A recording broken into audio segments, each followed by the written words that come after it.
I'm Jack, I'm the lead singer of the Irish rock band The Matthews.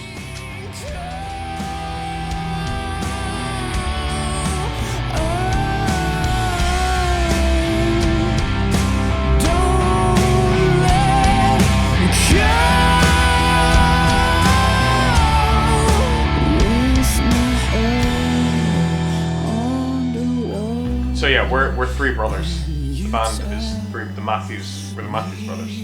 I started at the age of 12 in the band. I think what a lot of people don't realize is you can actually be quite socially isolated being in a band. Because I left school when I was 13.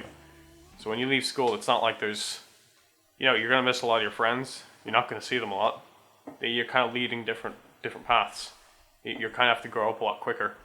And you have to really keep focused. And I started this 4.5 years ago.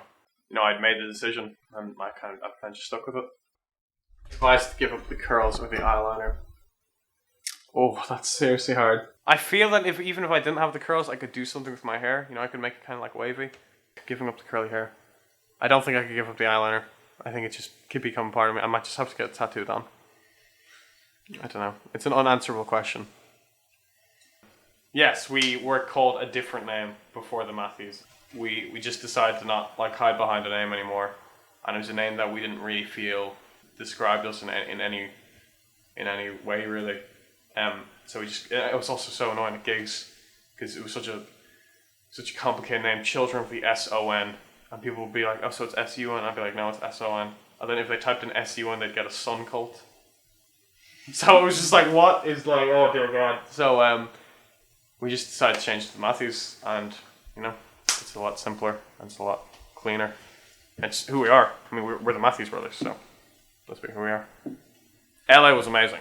LA was one of the best experiences of my life. We went over there for 1 month, a solid month, and we recorded with an amazing producer and an amazing engineer and amazing session players and everyone. When you got off the plane and you were in LA, it's the closest thing to actually being in a movie. Especially when you've got purpose being there. When you see the platinum records of The Fray and Aerosmith on the walls, and you're doing your best song on the piano that Adele did, Someone Like You, with the same engineer. It really is like the city of angels. There's so many broken dreams there, and there's so many dreams that have been success, and it was just amazing being a part of that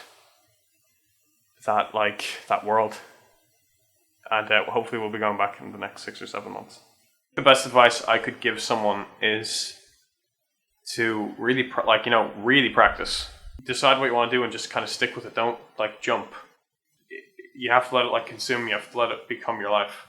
If that's really what you want to do, you just have to kind of go for it, which is what we've done.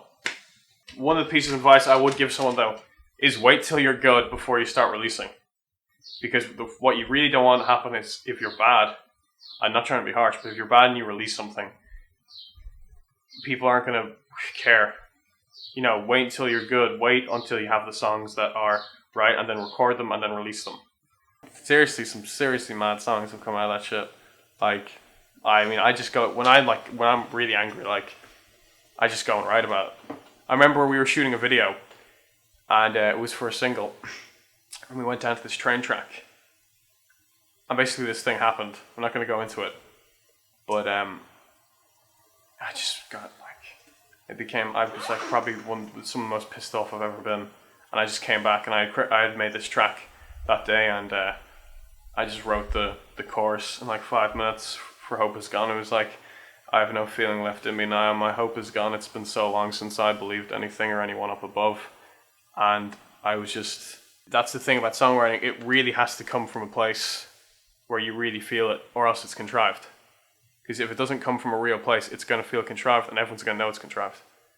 That's why experiencing life to its fullest is the most important thing for any art, in my opinion. The discouragement of your art, I think it's something that everyone deals with, whether you're a painter or a musician or a director or an actor.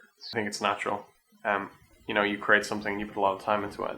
You'll see the flaws and you'll feel the flaws and you'll try your best to fix them, but it's completely, okay if something doesn't work, just move on to the next thing. But You know, I experience that every day, and I mean we've got hundreds of songs. We've got probably close to, I don't know, 350 at this stage, and like most of them are shelved because we're not fully happy with them. So dating your art is a very necessary part of growing, and it's definitely something that everyone does.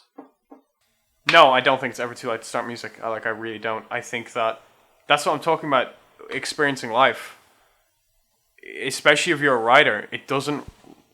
You know, you still have to really work at it to get good. It's not like you can just experience life and then you're going to be able to write amazing lyrics. You're going to have to. You're going to write a lot of bad songs until you write good songs. Some of the biggest artists ever, like Jared Leto, out of 30 Seconds to Mars, he didn't make it when he was 20. He made it when he was 35.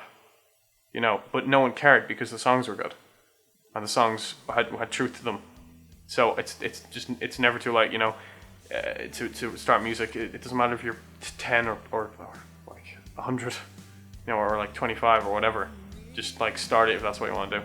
I mean, I don't do it for the fame. I don't do it for the money. I don't do it for the girls. The only reason I do it is because I love what I do. I love music. I love the band that I'm in with my brothers. It's kind of just become my whole life, and nothing's gonna really ever change that. I'm gonna keep doing this, but I want to be a band that, you know, creates a piece of art that can stand the test of time, and that's one of, I guess, my biggest hopes for the future.